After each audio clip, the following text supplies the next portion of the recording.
Timur. A real pleasure. So our dear listeners, we have an online talk with John King, our great teacher, master, and friend, partner in crime, as he always says. Author of international bestseller Tribal Leadership that named Лидер и племя in Russian, and currently we're preparing Uzbek version of this book to give opportunity to our Uzbek readers to read it on their own language.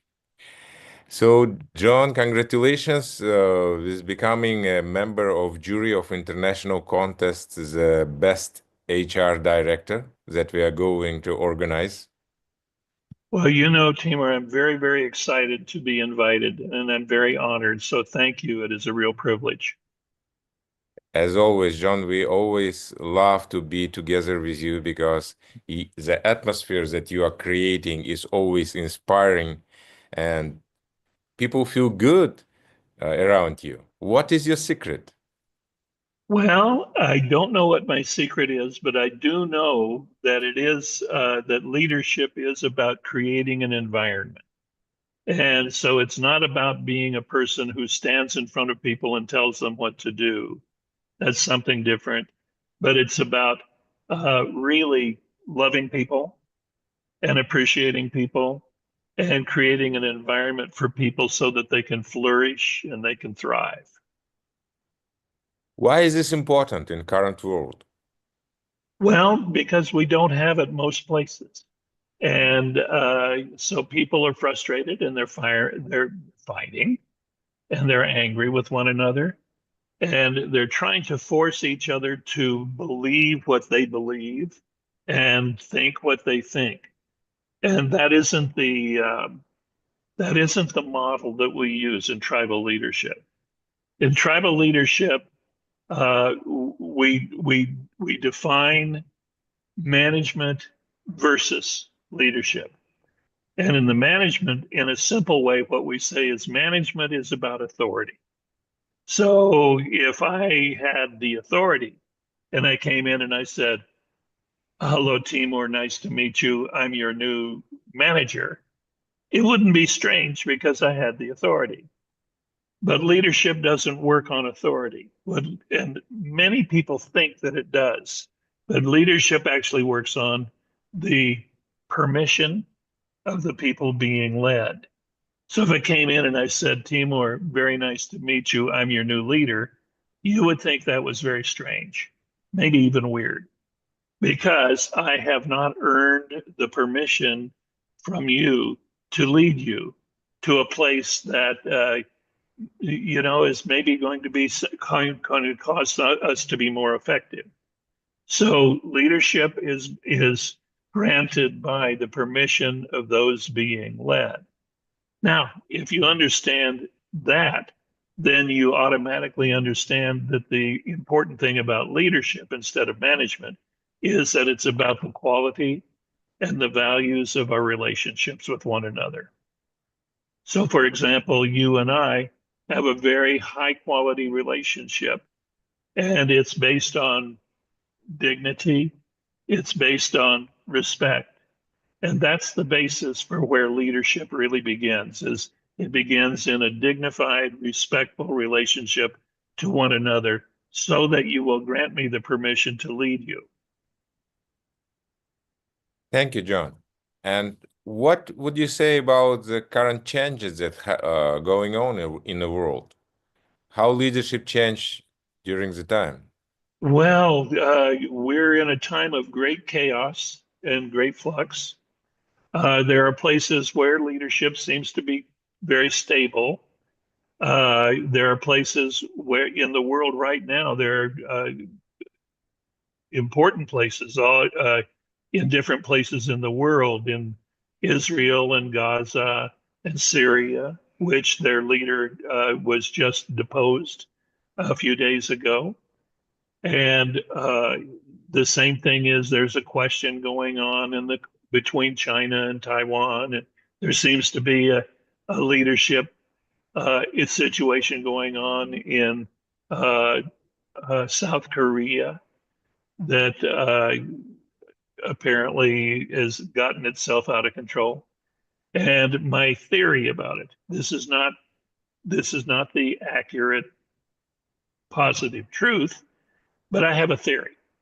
And my theory is that there is a category error that is going on that is very important here. And the category error is that the leaders are not really being leaders. They're trying to be managers. They're trying to rule by authority. And the people, or the people who are resisting this, are saying, nope, you don't have permission to do that.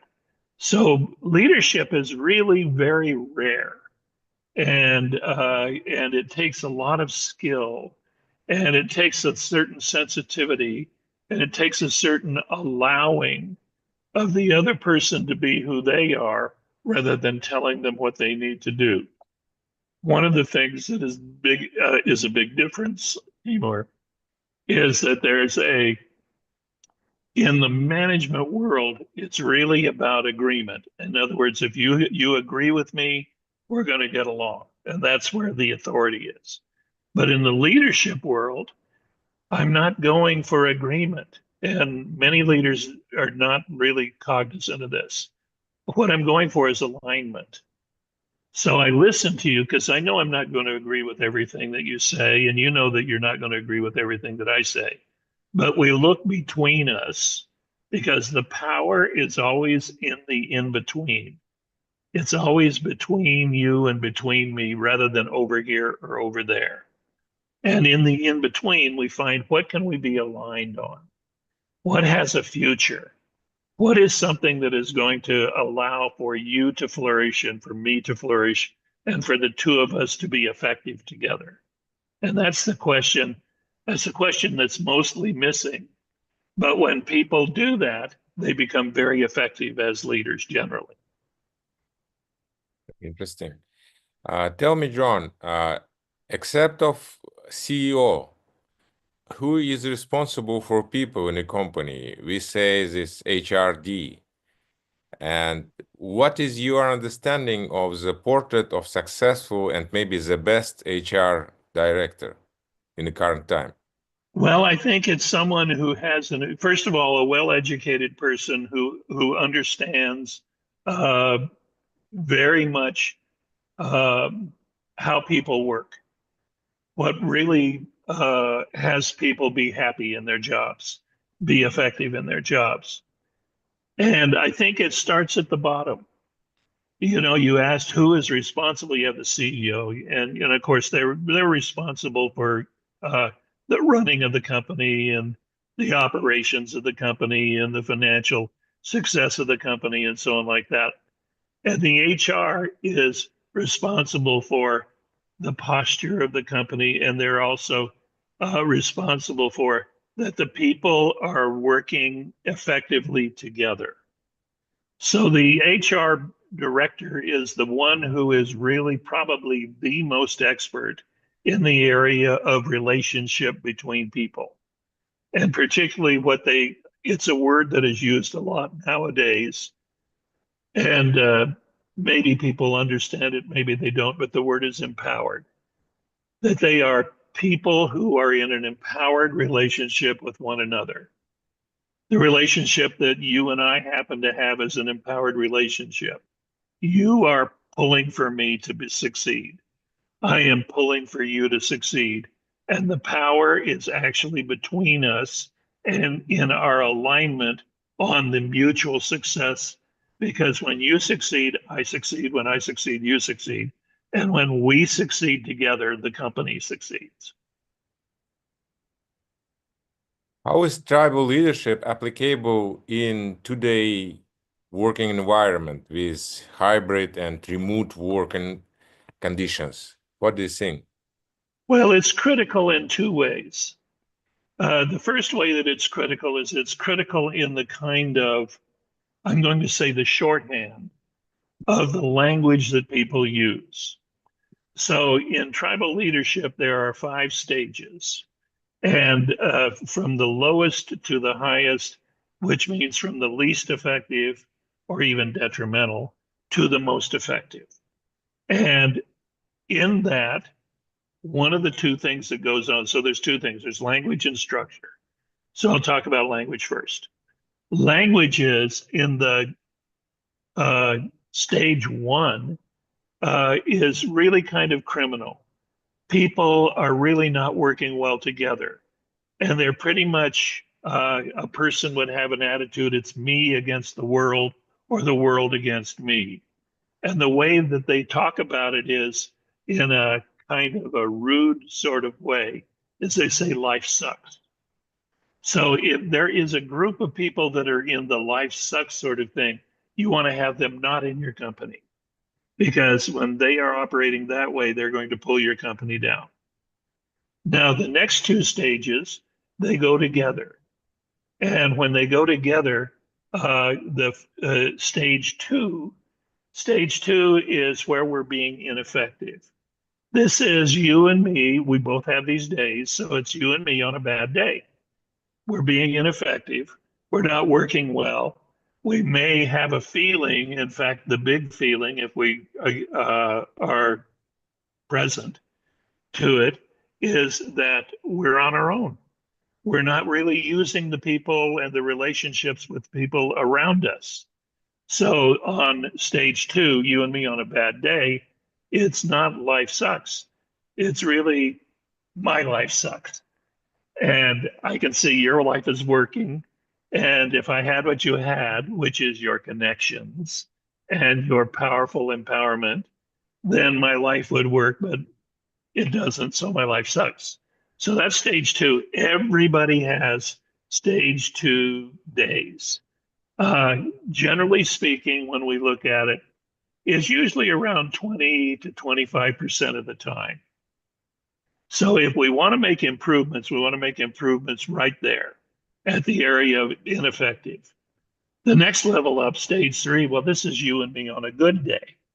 This is the day when things are working and we're being efficient and we're getting things done, and it's kind of clicking in its own way.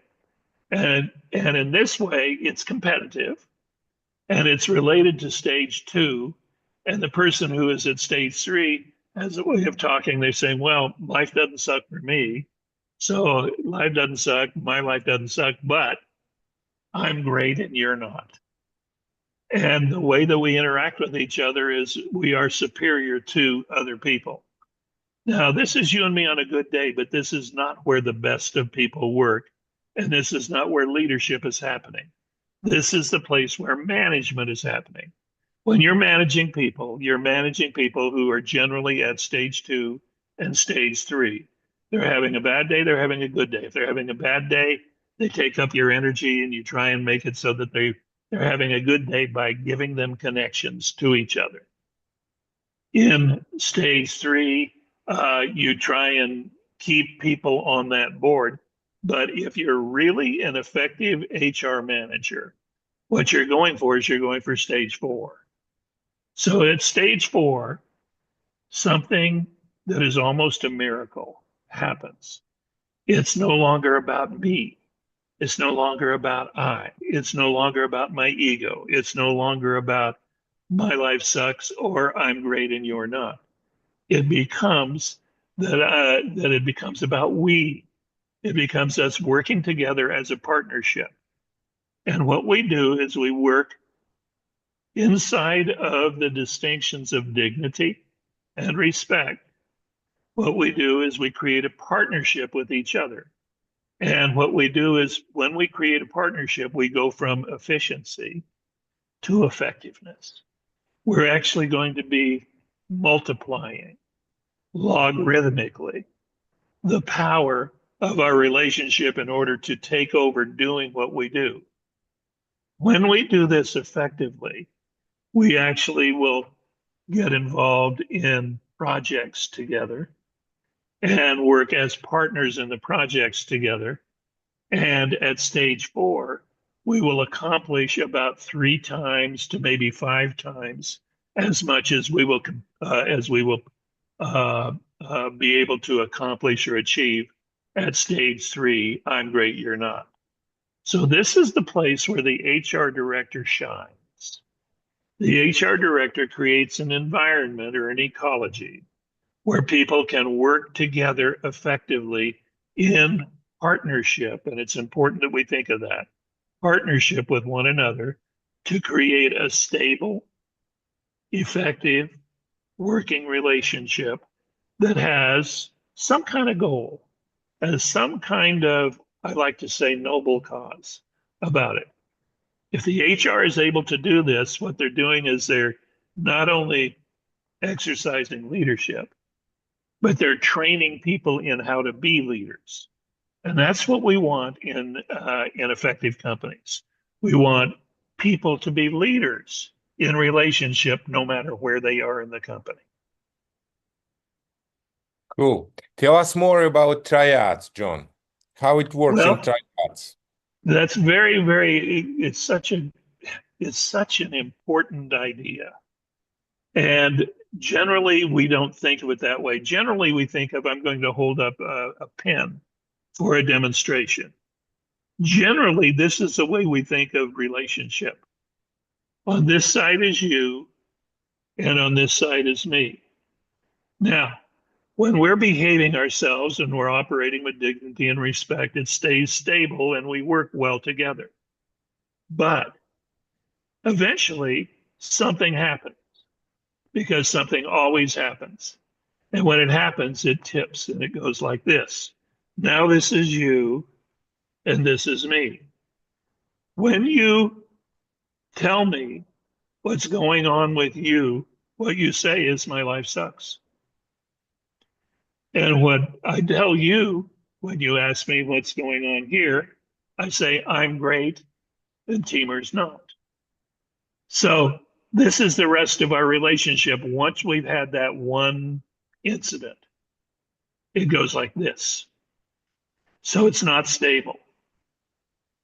Now, that's a dyadic relationship, two people in the relationship. What there is to realize is that this is like geometry. And in geometry, if we look at the geometric forms, the first form that is stable is not a line like this, but is a triangle or a triad. I like to call it a triad. And what that is it has you and it has me, but up here and attached, it has an idea. Mm-hmm. It has something that we both agree is more important than both of us. Mm-hmm. When we form a relationship where there are three elements, it could be a person, but often it's a person or it might be an idea. But when we form a relationship, for example, in your marriage, you know, when you first get married, there's you and there's her, and then there's whatever it is. We'll call it love. Okay. But you know, over time, that gets kind of stale. So what we have is we like to build a relationship. If you are a religious person, it's you and it's her and it's God. It's some great idea, some noble idea. Now, the way that it works is your job is to always be building her relationship to God. Her job is always to be building your relationship to God. So it's your relationship to God that she's building, and then God is always building the relationship you to her. Well, it's the same when we're in triads in a company. In a company, there's always something that is either a product or a service that people are engaged in getting out to the public, selling, providing. And it always is the greater idea. So if you and me are engaged in that, I'm always trying to build your relationship to the greater idea. You are always building my relationship to the greater idea, and the greater idea is what holds us together. That's the triad. Now, if you get to a place where you no longer care about the greater idea, my job is to go over and intervene and rebuild your relationship. Same thing with me. Or if the idea becomes expired, maybe there's been a technological advance that makes your idea obsolete. 150 years ago, we were riding around with horses and buggies. And horses and buggies, and horses were the big idea. And then along came automobiles. And when automobiles came along, horses, as that notion of traveling around, expired, generally speaking. It was obsolete. So we had to rebuild our relationship, you and me and the horse and buggy. Now that gets replaced, and it's you and me and the car. And the automobile has become the idea. Or, people get involved in, you see it around the world, they get involved in the idea of space travel. If you follow Elon Musk, what everybody is involved in SpaceX with him is, it doesn't matter if they like him or not. I think they generally do, but it doesn't matter if they like him or not. They are committed to the space concept, the going to Mars, as he is committed to it. And his job as the leader is to keep providing them with the materials and the intellectual capital to keep building their relationship so they can build these rockets to go to Mars. Now they've come from nowhere to where they have a rocket that they fire it off, and then when part of it comes back, they actually are able to direct it so that where it fires from, it reaches around and grabs it and holds it, and they can reuse the guy. This is amazing. This is amazing. Yeah, astonishing. Yeah, unbelievable, and yet it's exactly what needed to happen for people who were triaded to the idea of the great idea of going to Mars, and then the lesser idea of the various projects that they're doing, like that. Now, you can take it from that, but you can take it to any company. And as long as the idea is compelling rather than being obsolete, then we build our relationships with one another to further the projects that are going to actually bring that idea to life. So it's something like noble cause. It is a noble cause. It is a noble cause. It's kind of like, it's funny, Timur. People don't use that term mainly because they're managers and they're worried about what they have to get done by the 30th of the month. And that's not a noble cause. They have goals. But goals are just inside of the mission and the vision. And the leader is always working from the vision. The manager is working from the goal. And so what about like normal, regular business that has normal, regular business goals and this tribal relationship concept? How to implement tribal leadership into their business atmosphere, into the hierarchical system of relationship? Well, the first thing about that is the more there's a certain needing for necessary for a hierarchy in order to manage things effectively. But in order to lead things effectively, it's more egalitarian. It's more, we believe in the same job and we believe in the same mission.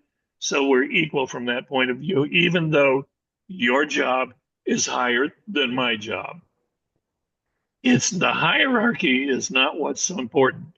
The important thing is the alignment on the vision. That's really the key thing. So no matter, even in an ordinary business, somebody owns a restaurant, or the triad in somebody owns it. You have a waiter, and you have a chef. You maybe have an owner. You have customers, but they're all the same. Oh, somebody's here yelling at me, and I don't know what that's about.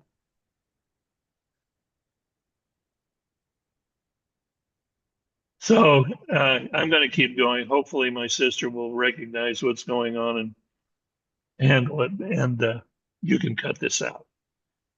Okay. So there's a restaurant, and there's the waiter and the chef are two different positions. Mm-hmm. And maybe the chef is more important than the waiter. Waiters come and go, but the chef is like all about the quality. But the waiter and the chef all have to be committed to the vision of the quality of the food and the service in the restaurant and so on. So no matter where you are, and the fact of the matter is, you're a partner if you're a waiter and a chef. You're a partner if you're a waiter and the owner. You're a partner if you're the waiter and the client. So I come and I spend my money because I want to have the vision of having this extraordinary meal. So no matter what your business is, there's something extraordinary behind it. And in order for people to be effective, they have to be always promoting that part that is the exceptional part of the business, the vision or the noble cause of the business.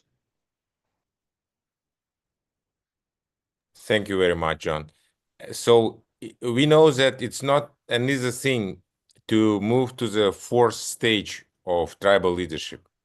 Right. But what kind of rituals do you recommend for creating such a culture of fourth stage? Well, it's a mental thing.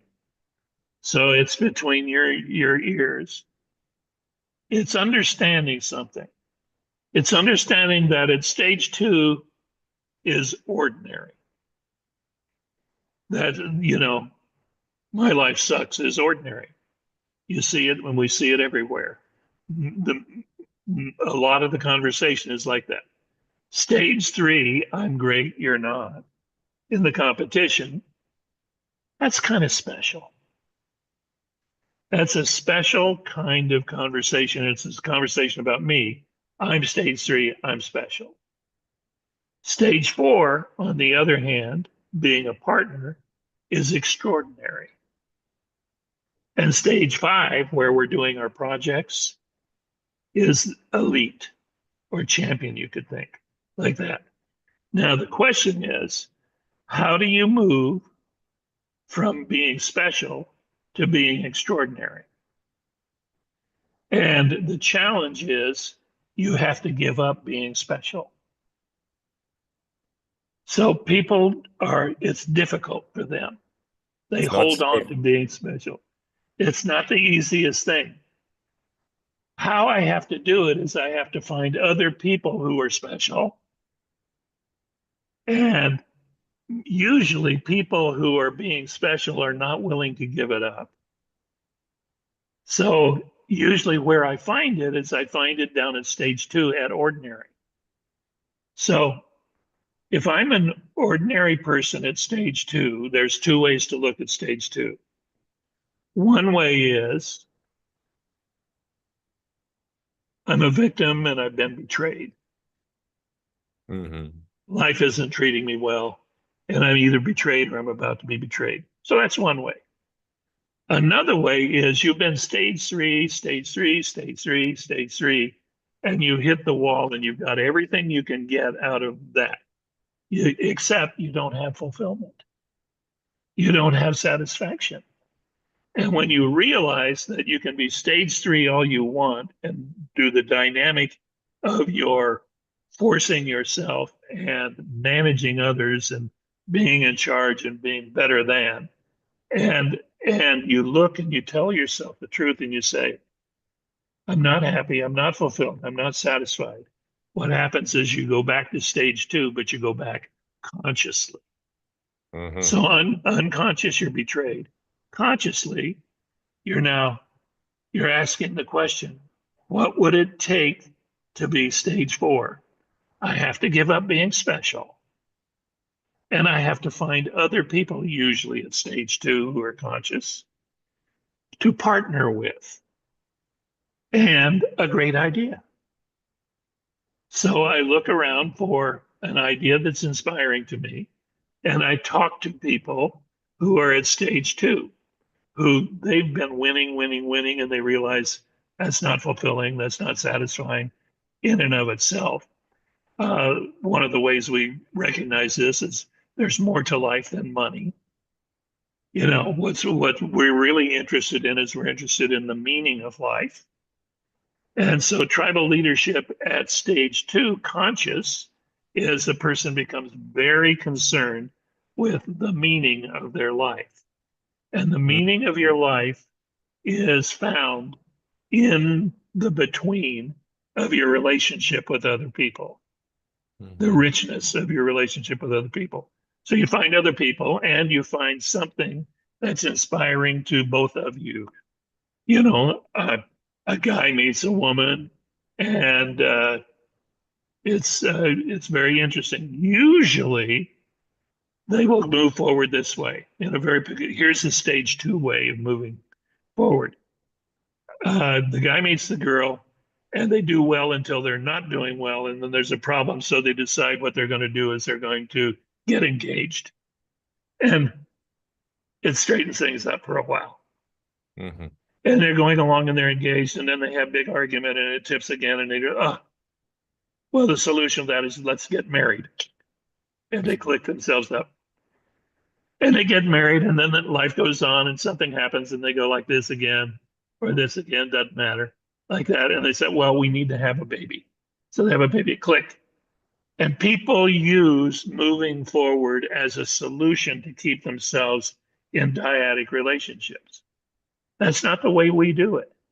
The way we do it triadically is we take a look and we go, what will enhance the quality of our relationship?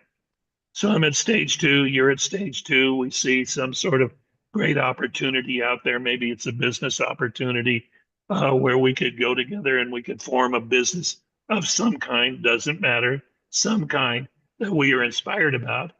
And on the basis of dignity and respect, we actually form a stable, effective triadic relationship. And the triad allows us to build and create something that's a noble cause and work at that together. So we're working, and the thing about it to realize is that when we fail, if we fail at stage 4, which is that triadic relationship, that extraordinary place, we fall down, but we fall down 2 places. We fall back to stage 2. So we learn to manage ourselves. We practice. There's a Greek word that translates into English as virtue. Mm-hmm. We do virtuous practices. Virtuous practices are practices of excellence. So we get excellent at what we're doing, including we become excellent at being a partner. And being excellent at being a partner and actually working to make the other person win and to build the triad. In that excellence, that's what the HR director is up to. Mm-hmm. They're up to putting people together and inventing conversations. It's literally invented.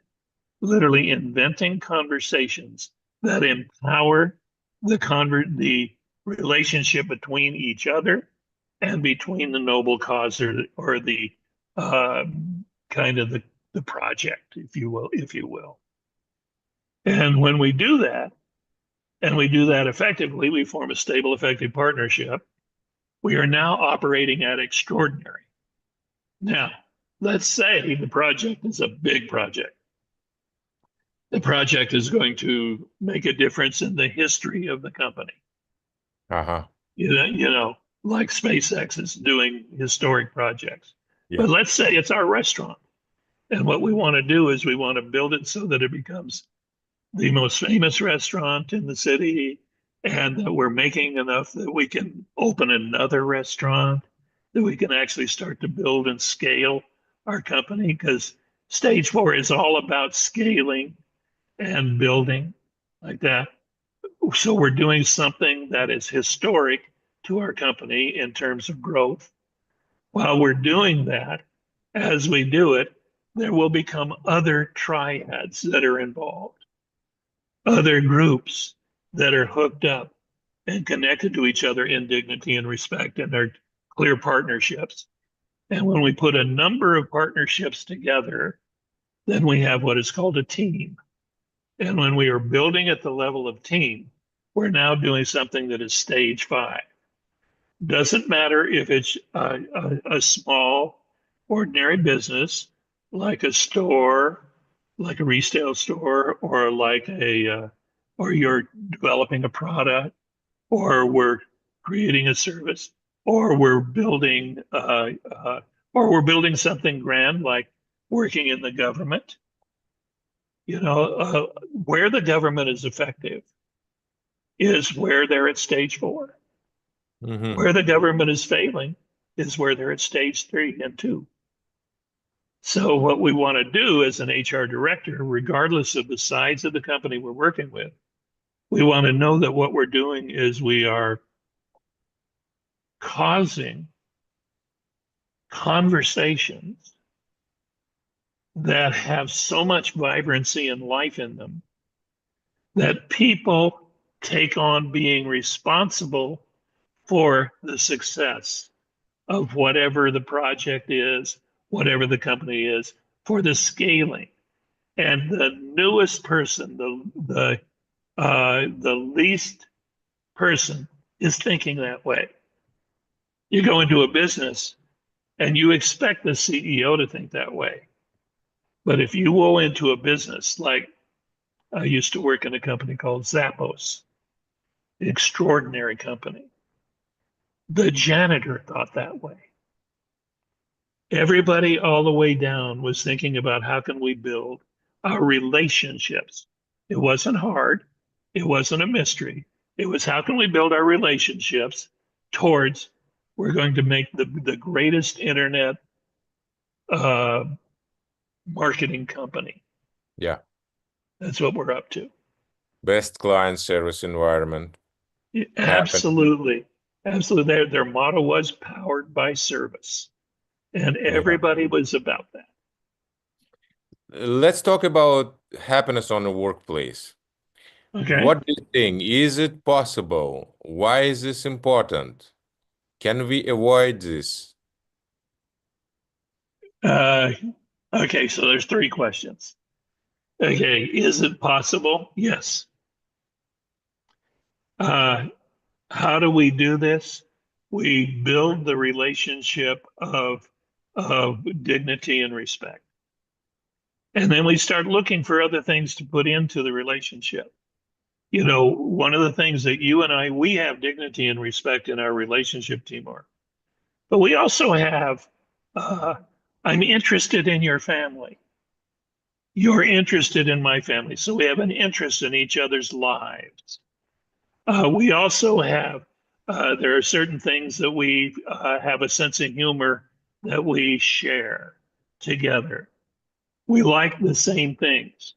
I'm interested in certain things that you're not particularly interested in, but you made yourself be interested in. So I'm interested in performing arts and in dance and in music and all of that. And even though that's not as important to you, you make sure that when I come to see you, that I can go see a show and go see music and, like And that. it becomes interesting for me also. And then it becomes interesting for you, and we share in that. So the big word is sharing. What we're doing as an HR director to make people happy, yes, it's possible. But in order to be possible, we need to be sharing not only what we're doing as the activity of the business. In other words, I don't think you're going to be happy if what you do is you go to work at 8 o'clock in the morning and you go home at 6 o'clock in the evening and you get your check and that's all. And it's just, it's just about the money. And I don't think you're going to be happy. But I think that if you are at work and you're working with people who are human, who are sharing their lives with you, and you are sharing their lives, and they're doing it with dignity and respect. They're not. They manage themselves so that they're not complaining. If they have a complaint, they take the complaint to somebody who can do something about it. So, for example, you don't complain to me. And if you start to complain to me, I say, you should go talk to the HR person. Because the HR person can probably do something about it. So no complaints unless you talk to somebody, unless you complain to someone who can do something about it. Because when you're complaining, you're really telling that you're committed to this thing working. It's just not working. Uh-huh. So that's what a complaint is, generally speaking, is kind of like, it could work better this way, and it could work better that way, that sort of thing. Well, the HR director is someone who can do something about it. They can open it up. If I have a hard time, because I'm surviving, I'm in mining, and it's very, very difficult and hard physical labor, or like you said, in places where radiation is a real issue or something like that. Then there has to be a noble cause out there. So from time to time, the leader has to talk about that. But the real thing that I would emphasize is the relationship of people to each other and make sure that they have what they need. And if we find that we have people in there that are tearing things down and not trying to do anything other than just tear things down, then we have to get rid of them and get somebody else in who is more social. The secret to success as a human being is social success. So if we are successful socially, then that actually is the basis of our effectiveness. And that is the basis of what gives us meaning and purpose in life. What we're going for, we're not going for the money. We're not going for the power, but those are important. Those are important. So we don't throw them out. That's not what we're going for. We're going for the meaning. And the meaning of my life is given by my relationships with other people and what is between us. Again, the message that I see that I'm talking about most of all in this conversation is the power is in between. Thank you very much, John. And as you know, in our questionnaire about happiness on the workplace, among 34, 35 questions that we have question about, do you have a real friend on a workplace? Mhm. This question actually borrowed from Gallup Institute questionnaire, and it seems important. Why do you think is this important to have at least one real friend on the workplace? Because some Well, companies says, no, we are here not to make friendship. We are here to make money or to do business. What would yeah, you answer? yeah, I would get another job. I don't want to work at a place that wants to use me as I'm part of a machine or a cog in the machine. So they have a stage 3 relationship with me, and they just want to use me and then throw me away. I don't want to be working in a place like that. I want to be working in a place where I, as a human being, am valued. Now, how I know I'm valued is because of my relationship, the quality of my relationships. I see you every once in a while. I don't see you as much as I want to see you. But one of the reasons that I love seeing you when I do is you're like a mirror to me. Now, you're from a different culture, you're from a different age, you're a different education. Completely, we couldn't be, I mean, it would be hard for us to be more difficult. You know, you are different. I'm American, and I'm a particular kind of American. I'm a Texan.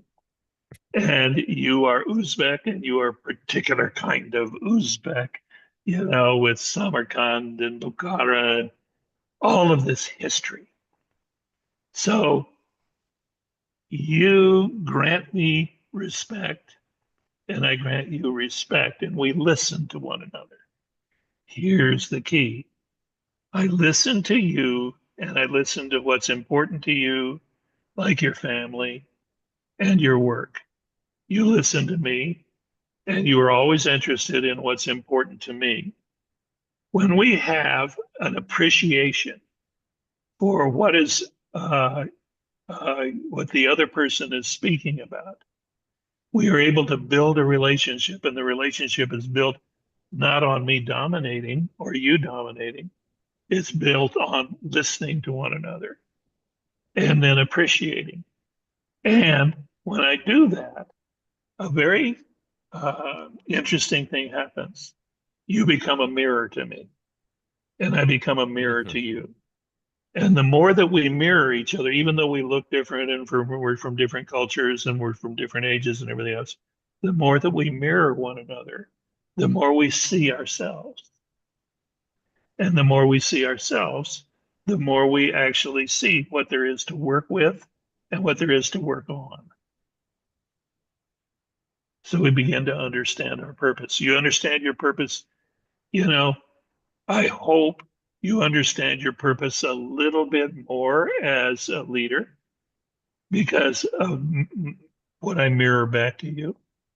I also hope that you understand your fulfillment of your meaning as a father and as a husband.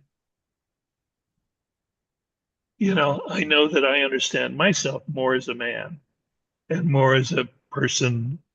I'm not married, but I have a sister and I have a brother, you know, so as a family guy. And then you just give me the room for me. The term is very strange. I'm going to say it, but it's very strange. And the term is, okay, you've frozen here.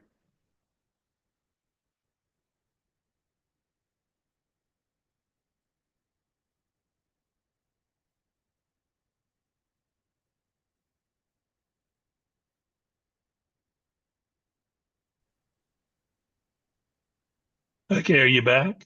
Yeah, I'm back. Okay, good. So the term that I'm going to use, the expression that I'm going to use is a little bit strange, but it's very powerful if you work on understanding it. And it's called listening others into existence as Oh, a possibility. Listening to you. I listen to you as a great man, as a great father, as a great husband, as a great businessman. I listen to you that way, and you listen to me, and you tell other people, you know, that I'm your mentor and your friend and so on like that. That gives us that powerful relationship between us that we've had, I don't know how long we've been friends, Timur. I think it's been about 10 years, more. maybe 12, something like that. Yeah. Yeah. Yeah. And that's been extraordinary, given you live in Uzbekistan, you know. Occasionally, you know, very rarely you will come over here and I'll talk to you here. And maybe every once in a while I get to go over there. I'm looking forward to coming to see you. Yeah, let's talk about this. Do you have any plans to come to Uzbekistan? Well, I'm working on them right now. And my Cool. big plan is what puts a big smile on my face and puts a smile on the face of all of my friends here is I Cool. tell them I'm going to visit in Uzbekistan end of January and beginning of February. And I can't wait. I can't wait. So I'm on the internet looking for the tickets right now. Very good. And what will be topic of your conversation here? What do you think is important for people now? I think it'll always be the same. I think it'll always be the quality of our relationships is what gives us our effectiveness in life. So I think it'll always be what more can we learn about being effective with one another, being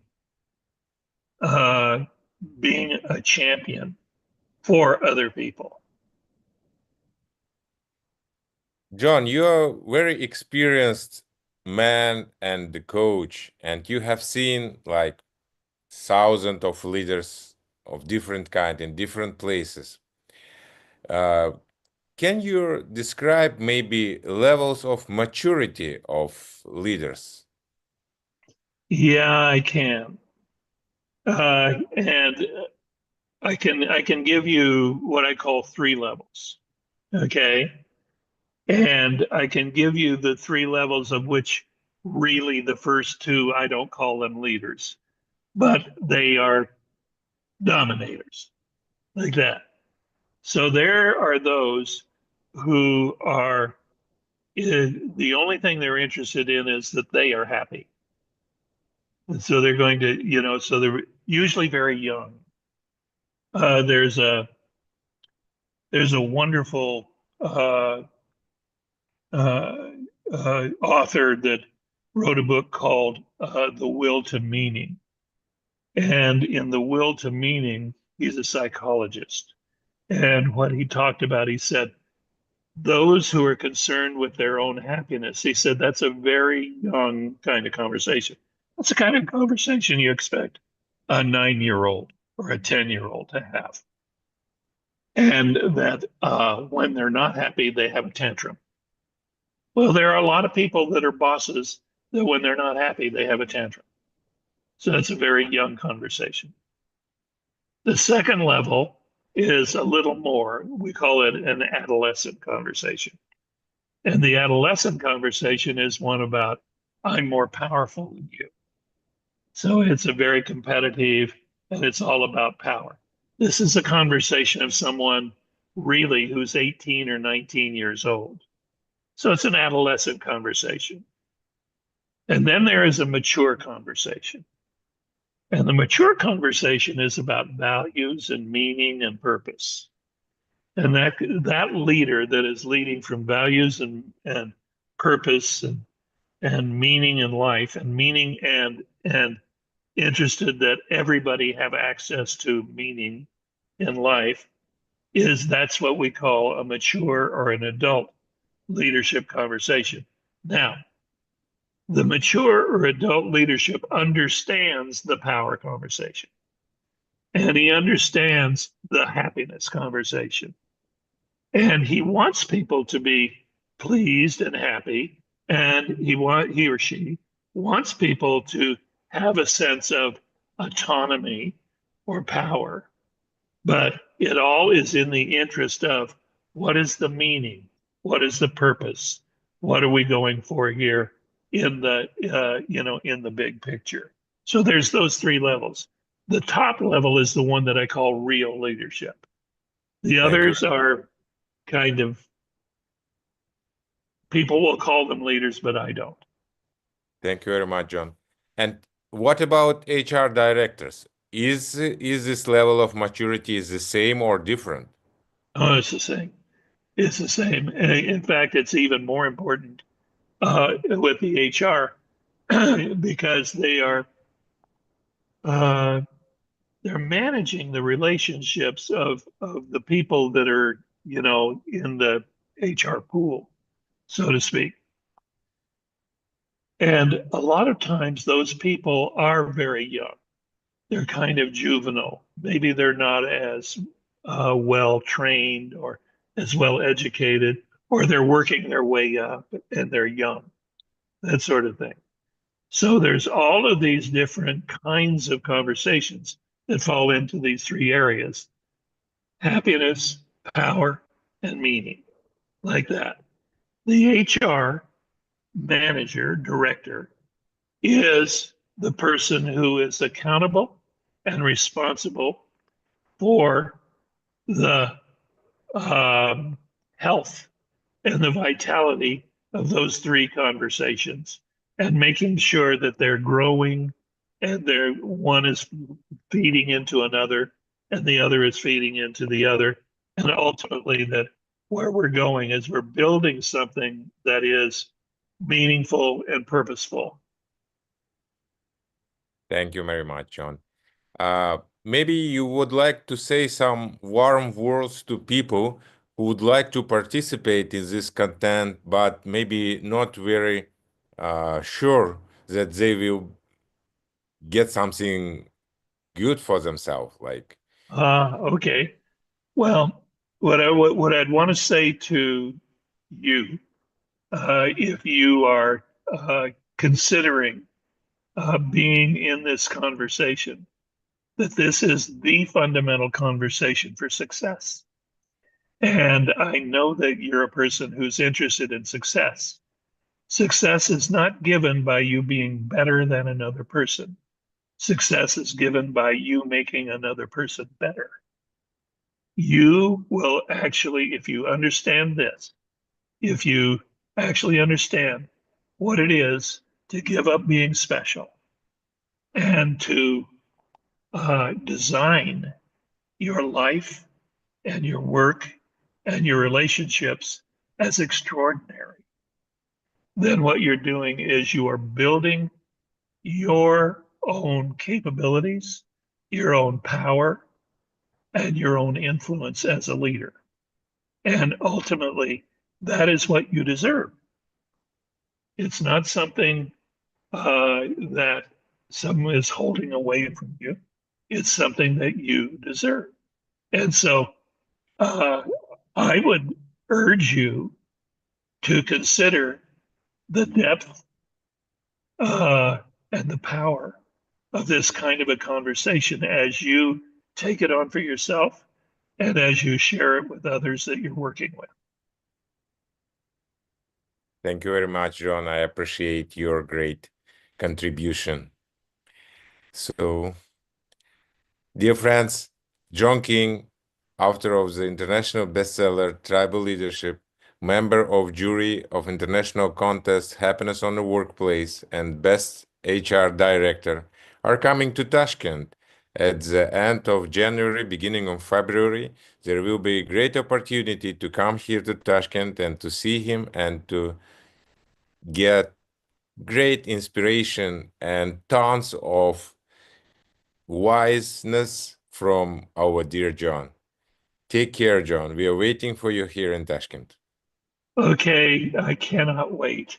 I hope to see you soon in person in Tashkent. Thank you very much.